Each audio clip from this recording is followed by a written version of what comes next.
World vs. World Roaming, in my opinion, shows the full potential of Guild Wars 2's combat because the freedom to do whatever you want allows you to choose your motivations, play for that, and build to optimize to that role. But at the end of the day, most people just run around in their PvE builds, boonball or perma-stealth builds, and when you get tunnel vision by a willbender who may be less virtuous than their class suggests, a healer who makes sure to stall out every fight, or a Deadeye that ought to be on the FBI list of predators, it really kills your motivation to play the game and experience why it's fun.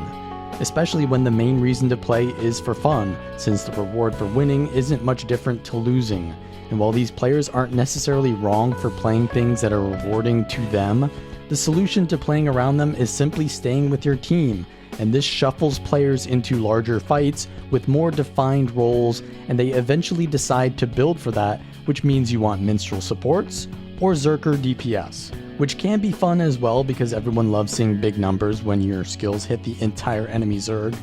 but it dilutes the experience into something that can be quite brain-numbing if you aren't talking to friends on Discord or watching a video in your other monitor. So the diversity and fun can be ruined due to a lack of balance, and players will just stop playing if that's the case because the double-edged sword of being able to play when you want results in players simply not logging on if they aren't having fun, which snowballs into dead time zones and maps that cause other players who were having fun with the current balance to not have fun either because there's no one to fight, or there's never a fight that is winnable or losable, it's just collecting bags or being collected. While I think the solution is to nerf these predatory classes that have more mobility than anything else while still having permanent stealth or low cooldowns on skills that essentially make it impossible to interact with them, like Willbender's F3, and then create trade-offs for being a support like nerfing minstrels so you can't be a tank and a support at the same time, which would create more fights in the center of the bell curve, I don't balance the game. I can only inform others how to handle these situations or provide them builds that are fun alternatives. And so that is exactly what I'm going to be doing in this video. I'll be introducing a new line of builds that I think are fun and fill a role that has existed for a while but has never really been too popular, at least until now, because of the change in balance. Many people will load up a build for the first time not understanding their role. For example, they choose a heal firebrand Zerg build, and then they try to go solo roaming with it, and they'll think it's not very effective, because when there's no one else to heal, they do no damage. Or they'll load up a squishy Power Herald build designed for burst damage and mobility, and they'll get mad that they can't win every single 1v1. Likewise, bunker builds like the Celestial Harbinger are great for 1v1, but they don't scale up so well in larger fights. So to clarify these misconceptions, we've added role categories to the roaming builds on guildgen.com. There's the Assassin, which is like your Bursty Thieves, Mesmers, and Sikkim Soul Beasts, which have a lot of damage and mobility but can't survive outnumbered or take much focus fire unless you're a Willbender, of course.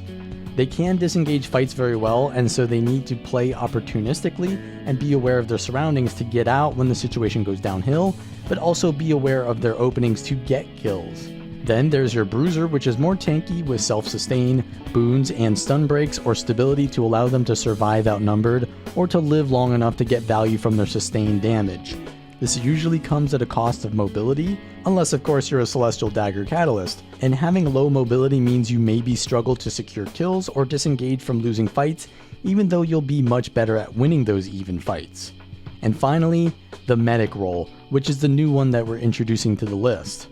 These are basically healers designed for small-scale fights of 2 to 10 players, but with more aggressive potential. Instead of stalling fights by giving out heals and boons but having no mobility or chasing potential,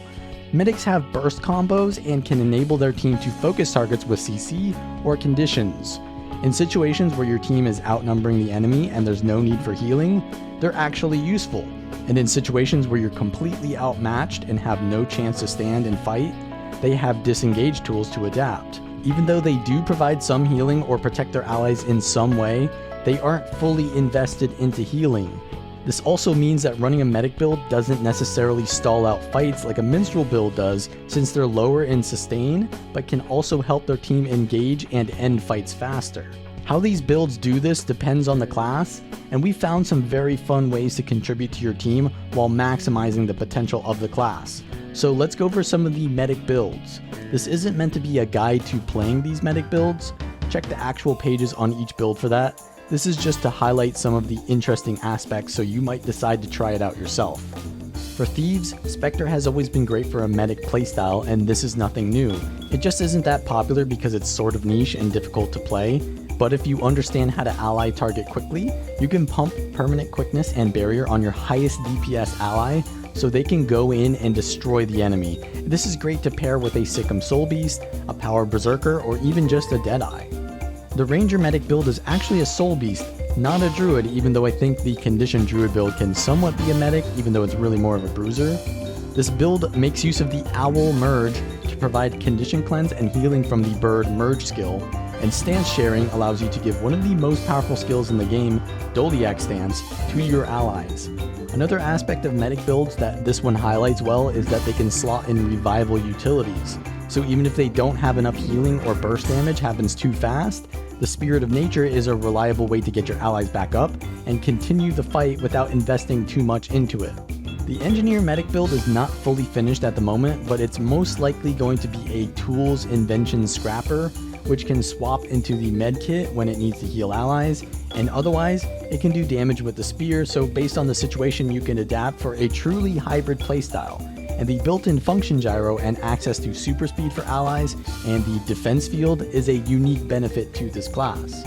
The Medic Mesmer is very interesting because it uses mechanics that have been designed but not really used, and it's the Mirage Rifle Ambush, which heals in a frontal cone while applying vigor. And your rifle clones also scale very well with Infinite Horizon because they can also perform the ambushes for the same amount of healing. Sure, a Chronomancer can heal and support more due to alacrity, but Chronomancer isn't flexible enough to handle the vast amount of situations that you can expect while roaming. And with the Signet trait, you can ambush more often to keep pumping out heals while also giving your allies Aegis whenever you gain Distortion due to the Inspiration trait. The healing is definitely the main part of this build, but a nice addition is that you can set up kills using the Signet of Domination, which stuns the target for 3 seconds, and with the Paralyzation Sigil, the stun becomes a 4-second stun, and with the Signet trait, this also removes 5 boons, although it won't remove stability before the stun. And then you use the Spear as your second weapon to add some extra damage because Spear 2 is a 100% crit chance if you hit the edge. And Spear 5 is another great stun if you've empowered it, so you can support your team until you find a good target to focus, call that target for your party, then hit them with the Signet of Domination, and if they don't have a stun break, they're done for. Medic Ellie is a not surprisingly pretty overpowered build. Instead of a Tempest which relies on casting long overloads that can be easily interrupted, it's a Catalyst that still generates tons of auras which grant protection and have their useful effects like Magnetic and Shocking Aura, and you make up for the loss of healing on auras by taking the Caracosa Relic, which heals nearby allies whenever you combo a blast finisher with a combo field for about 1k healing, but there are tons of blast finishers, including the Arcane Brilliance, and there are so many fields to create because the new and improved Sphere Specialist trait allows you to not only provide permanent quickness to allies with the Air Jade Sphere, but also you continue gaining energy while a Jade Sphere is out, so using a Jade Sphere can often refund its entire energy cost, allowing you to permanently spam these spheres and blast them with the dagger combos for a supportive build that plays more like a bruiser than a healer. Medic Necro is of course Scourge because of its barrier application to allies, but the trouble is that Scourges are usually easy targets to focus for the enemy. This is why the Sword Weapon and Sandswell are great for repositioning and keeping enemies off of you. While this is one of the more selfish medic builds, it helps its team through boon corruption and disables more than sheer healing or barrier. The Dagger 3 Immobilize into Torch 5 knockdown and casting Ghastly Breach on top of them while they're knocked down is a huge setup for enabling kills for your team, and you still have the Signet of Undeath to revive allies if they go down, and yes, Transfusion has been nerfed, but you can still Sandswell to portal allies out of danger after reviving them with the Signet.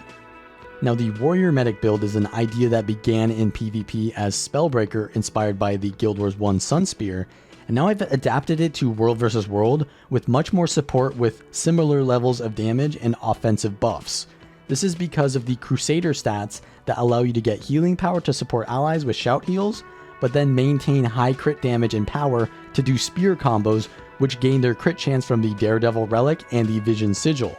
This build might be a decent solo roamer, to be honest, but its real power comes from the ability to call and focus targets with their team. This is because you can immobilize enemies from range with the Spear 2 due to the Leg Specialist trait, then follow up with the Spear 3 while they're an easy target to aim at, give them even more immobilize, then buff your allies with For Great Justice as you burst them down. This is perfect for a party leader who's calling targets non-stop and setting up kills for your teammates while also taking care of them. The War Banner Revival is just the cherry on top of this masterpiece. Guardian Medic is nothing new, it's just a Selly firebrand which I've covered many times in the past as one of the most versatile builds in the game, and here's no different. You become extremely tanky because of the self-healing you gain when granting boons like Aegis, quickness, protection, regen, and stability to your allies, and using this you can create presence on the front line of fights where you can pull together enemies with your Axe 3, then keep them locked there with your F1 Tome 3 skill, taunt them again with your F2 Tome skill 2, and since Torch 4 does most of your damage, you can still do some damage combos, then go back to focusing on healing while waiting for your Torch cooldowns. Medic Revenant is similarly an old archetype that was never categorized as a medic, but still had that option. While a Medic Vindicator could work, it was a bit too defensively oriented and reliant on you being on top of your allies because you spend most of your time dodging, which is definitely a great sustain and support, but it leaves you no time to do anything else, and if you need to revive an ally, you can't really dodge while reviving, so you lose most of your sustain while reviving. The Ventari Renegade is one of the most powerful 1v1 bruiser builds, and yet it has access to the Ventari Tablet, which essentially has no animations, allowing you to keep pressuring with your shortbow while moving your tablet around the battlefield to support allies or even provide the strongest projectile block in the game. And since you don't need the Alliance stance, you can run Ventari and Jalis so you have stability, cleansing, and healing, but you might be a bit low on mobility without the Shiro stance, so in smaller fights that need more mobility, take that instead. And that is the final medic build. This is the first pass, so maybe some of them could be improved more, or even more added to the list, but for now this is a good start to promoting players to play together in a way that doesn't kill the game by making it boring or uninteractive. Yes, some people love to boonball together, but there's enough of that, and we need more incentives to spread out more into a cloud, or duo or trio roaming. Hopefully these medic builds help to shift the meta towards more fun playstyles, but ultimately that's a balance issue. I hope to make more commentary style videos, but at the moment there is a small window of time where roaming is fun, and the rest of the time I'd rather be playing Final Fantasy XIV. So if you like this video, then please check out the builds linked in the description, give the video a thumbs up, and subscribe for more content, and I will hopefully see you guys next time.